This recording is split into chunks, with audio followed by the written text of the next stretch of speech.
It's hot. Hey y'all, it's your girl NueNew, the hair diva, and I'm back with you with a very small announcement, as well as my first episode of Confessions of a Beautician. Yes, I am finally getting a chance to record these videos. So before we get started with that, I just wanted to say welcome to all the new positive supporters. Thank you for hitting the subscribe button, watching my old videos as well as my newer ones. I really do appreciate it so very much. Thank you also for leaving comments underneath my videos. I really appreciate that, and I like to interact with everyone who is a positive supporter. And if by chance I haven't subbed to you yet, definitely leave me a comment and I will come over and make sure that I do that. Alright, now let's get on to Confessions of a Beautician.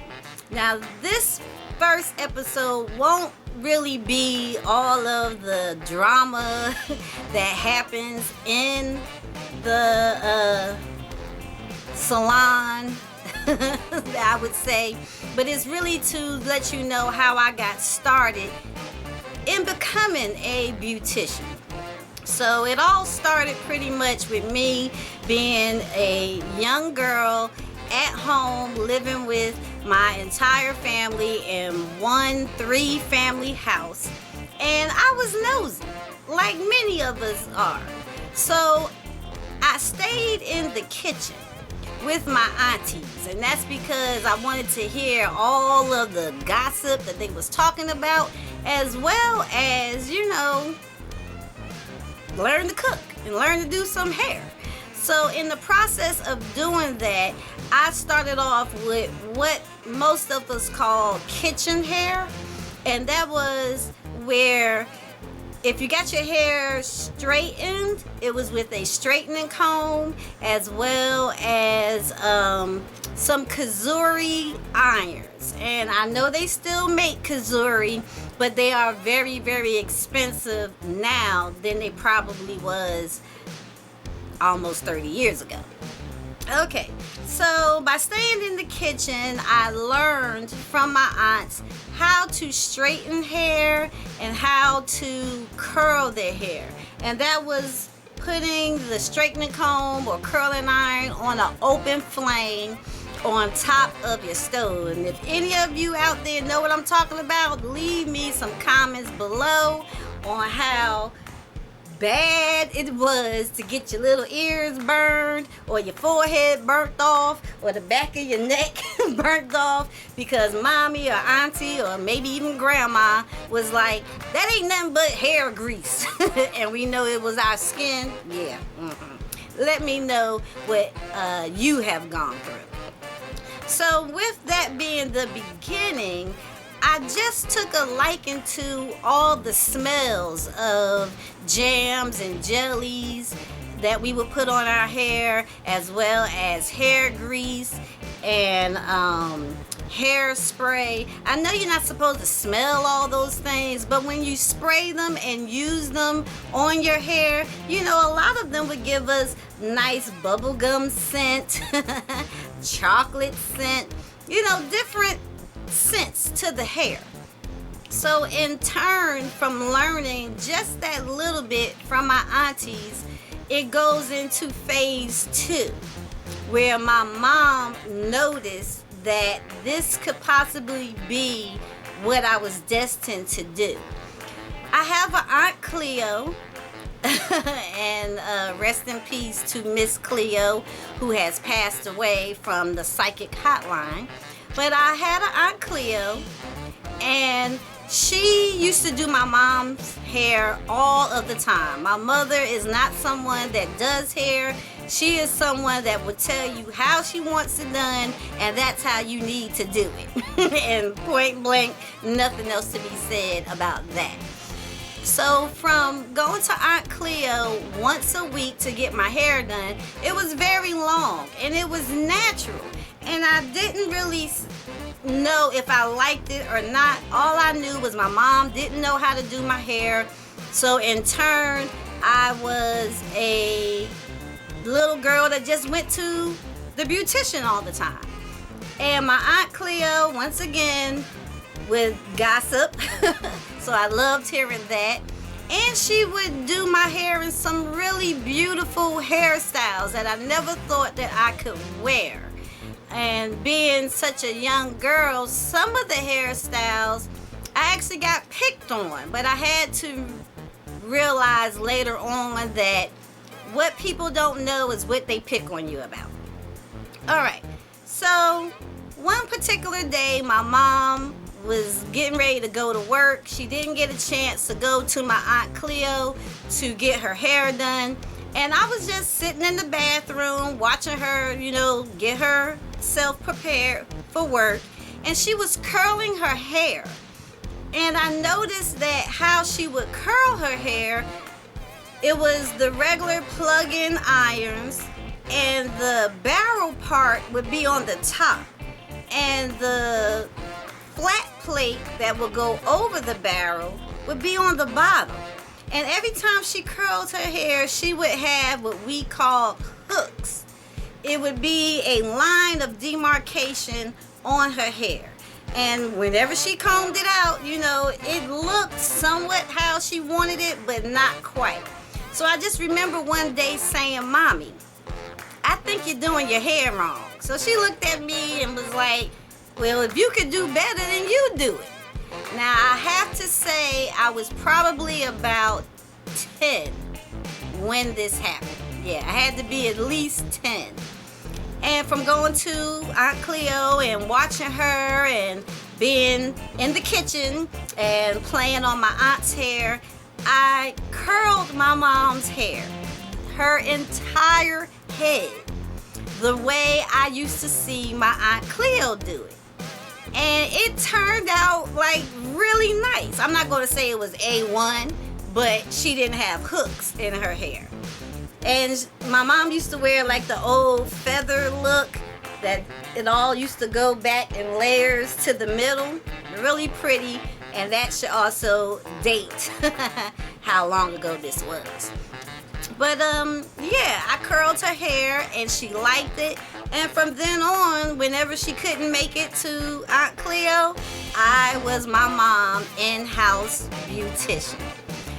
As I got older, it was something that I was like, I really like doing this. I never paid attention to how much money you could make.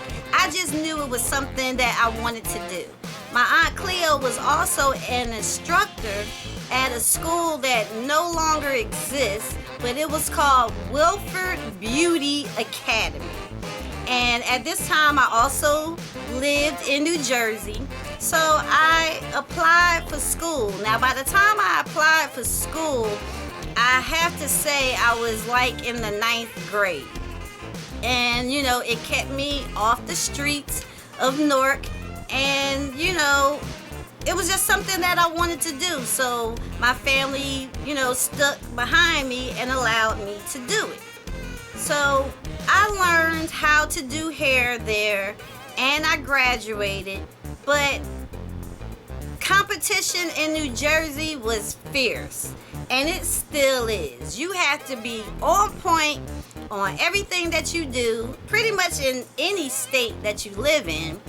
But you just have to be on point and know what you're doing to build a clientele. So my clientele just pretty much consisted of young girls whose parents didn't want to do their hair. So I did a lot of braiding, a lot of straightening, a lot of flat ironing, and roller sets. But practice makes perfect. So I passed and graduated from Wilford Beauty Academy. I didn't really work in any particular beauty salon. Like I said, the clientele that I had were children whose parents couldn't do their hair and wanted it to look nice for school, and that was good for me. $20 a head was not a lot of money, but for someone who didn't really have to work to make money, $20 a head was a lot. You do 5 people, you got $100. Now you have to work a lot smarter and not harder the way we did back in the day. So after going to Wilford Beauty Academy and things like that, as time went on, I became a mom, and I would do my baby sister's hair, my daughter's hair, my first 2 daughters' hair, and then it was time to move out of New Jersey. So moving from there, I came to North Carolina, where my father's family originated from. So I have a lot of family down here as well, and I worked different jobs until one day I said, I need to work for me. I need to make money that I want to make and do something that I would do even if I didn't make a lot of money, and that was hair. And I also wanted to be a graduate of Dudley Beauty College, because back then Dudley Beauty College was probably the top of the line black owned beauty academies that you could go to. So that's what I did. I went to Dudley Beauty Academy and I graduated from there and got my license as well. And I started to do hair in North Carolina. I started off pretty much working in other salons, taking the knowledge that I had from just being a client to doing young girls' hair and my mom's hair. And you know, I took that with me and started to build a clientele. I also noticed that there were men who wanted to get their hair done, and they didn't mind going to the barbershop, but you know how they like to kick it to us any way they can. They would come and get their hair done, some of them at a beauty salon. It gave them the opportunity to look at a bunch of girls and to be touched by a woman who they probably thought was pretty, and you know, give them a little money to get their hair done. So once I realized that that was a part of the business that I needed to tap into, I went back to school and got my barber's license. You don't necessarily need to have a cosmetology license as well as a barber's license, because cosmetology is the top of the line of the license that you can get. It allows you to do hair, nails, to be an esthetician, to be a barber. It allows you to create makeup and things like that. And you know, there's a lot of people who aren't licensed who do wonderful hairstyles and things like that. But for me personally, I just felt the license showed that I took the initiative to go to school to make sure that I learned the ins and outs, the do's and don'ts, and then I could put my own stamp on the type of hair that I wanted to create. So that's pretty much, you know, how I got started. So I want to say this goes all the way back to 1990. Yes. I have been a beautician since 1990, and it is 2016, and I will have to let you know that being a beautician, a hairdresser, a licensed cosmetologist, whatever title you want to give yourself, it has definitely changed. When I started, there wasn't a lot of ways to wear weaves. We were just gluing everything in. I didn't know anything about lace fronts and things like that, or how to sew down wigs, or just create hairstyles from people who have alopecia. And alopecia is hair loss for men and women. It's kind of like hereditary baldness. And a lot of women have that, not knowing that they have it. It is hereditary. So Yeah, I just want to make sure I'm staying on track. Yeah, it goes all the way back to 1990. I am still a licensed cosmetologist. I still do hair. However, instead of just taking walk-ins and things like that, I built myself up a clientele who is trustworthy to me, who comes on a regular basis, and I do their hair and I create whatever looks they want. I wanted to specialize in something in particular, and I always thought that hair color would be very hard to do. Excuse me, I am fanning myself because these lights are very hot. And the room that I'm in, I have to have a fan on. I'm sorry if you can hear it, but there's no air conditioning in this room, and NueNew can't be hot all day long. I just can't do it. So I hope that I am staying in frame for you, and if I move out, I do apologize about that. But yeah, I wanted to specialize in something, and hair color was kind of something hard to do. So that was one of the things that I made sure that I focused on, learning how to mix colors just from the 3 primary colors, which is red, yellow, and blue.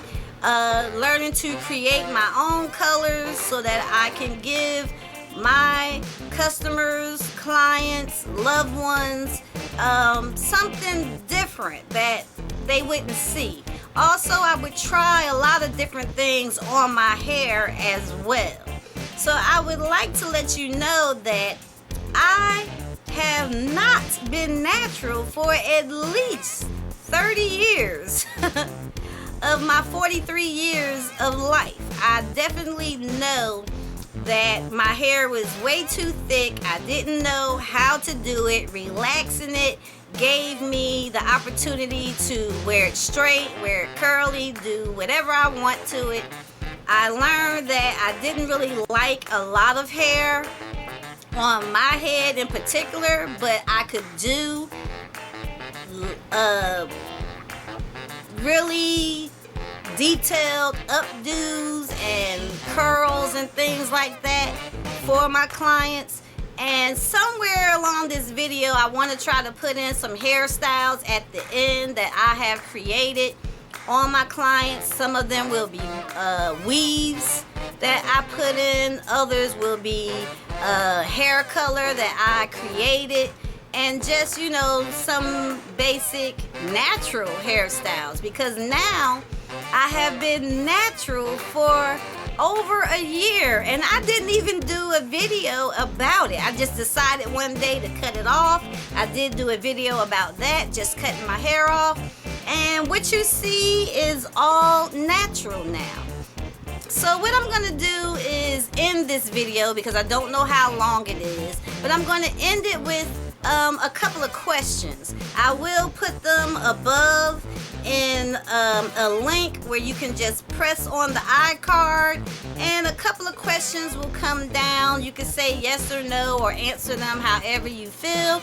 If you want to leave me comments about your hair and what you're going through, or if becoming a beautician is something that you want to do, leave that in the comment section below. I would love to read it, answer questions, or even ask you some questions. Let's interact and talk.